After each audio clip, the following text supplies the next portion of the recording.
Welcome to Pemberley Farm. Well, it's Friday, so it's canning day. All right, so what are we canning today? Well, last week we canned our mushrooms. Today we are canning our mushroom broth. So that's what we're doing. And we're just going, it's going to be so easy. Y'all, broth is so easy to do. We're just going to put it over in our jars. And then we're going to water bath it. Sorry about my phone going off. I'm by myself. And we're going to water bath it. And we're going to water bath it for 35 minutes because I'm using quartz. Now, I debated about whether or not to strain it because there's little tiny things in here. But I don't mind that for this because of what it is. And so I'm just going to leave it. But anyway, I'm not sure how many we'll get. This is not hot broth, but it is warm.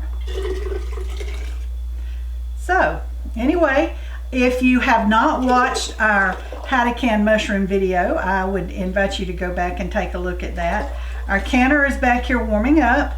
Again, I love to use an all-American canner. I have used it for years. I have two of them. This great big one that will double stack quartz, and then the smaller one, you've seen it a lot too. Here's the thing, today I'm kind of rushed. I'm always kind of rushed, but anyway, today I'm kind of rushed, and you're going to use this canner because it comes off pressure faster than the little one.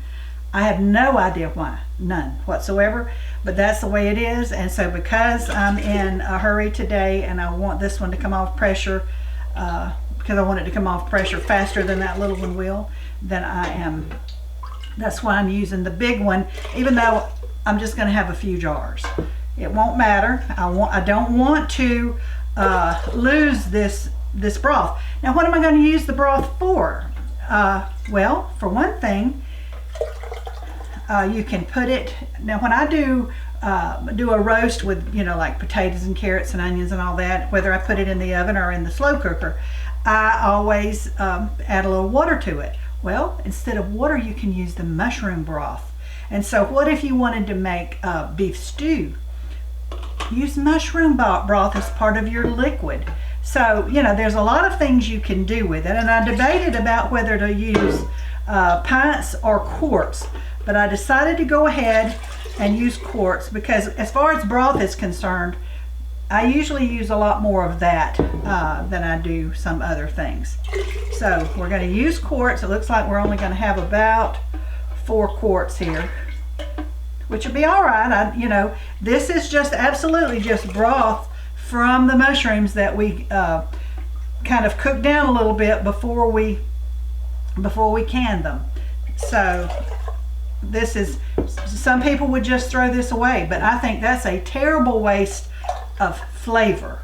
And food really, yes, you eat food for nutrition, but it's also about flavor. You don't want to have food that tastes yucky. So that's what we're doing. I've got 4 quarts here. There's just a few drops left in this pot, so I'm not going to worry about that.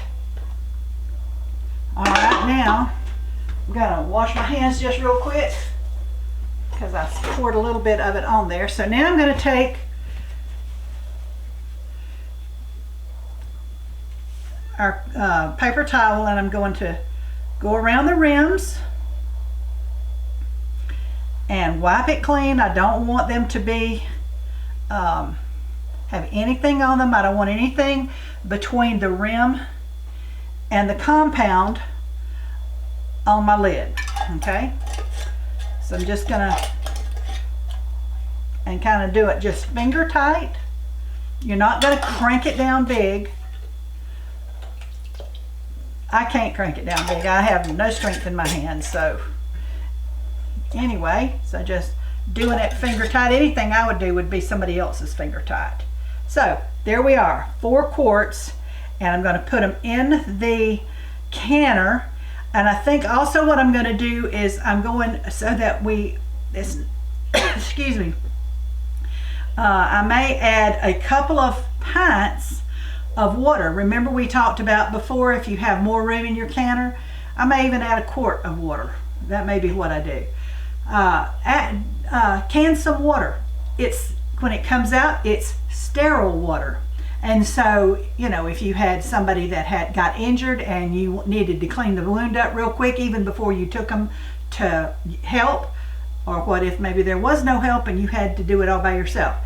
Sterile water is not a bad thing to have on hand. So that's what I'm going to do. I'm going to put maybe 1 or 2 jars of water in there, and I'll just have a little bit more sterile water. Now, if it came down to it and all of a sudden I had no power for a long time and I had to have all my jars for food, you know, to can my freezers, well, then I would just empty the water and use the jar. So it's a win-win. Alrighty, I've got 4 quarts of broth and a quart of water in there, and that should be fine for this canner. It's not as big around as the shorter one.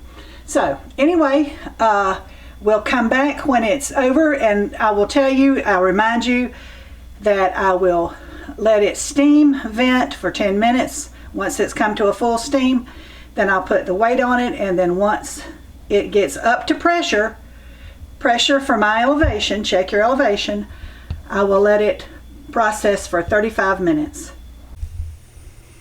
Okay, just took it out of the canner. We have the 4 quarts of mushroom broth and our quart of now sterile water. Sorry about the lighting. There's a window on one side and a different kind of light on the other side. So anyway, I thank you for coming along on our canning video today and watching. The canning broth, like I said, is so easy, so don't be afraid to try it. Now, if you haven't subscribed to our channel, please do so, and like and share our videos. And don't forget to check us out on Facebook, Instagram, and TikTok. We are Pemberley Farm Homestead on all of them. God bless you from Pemberley Farm.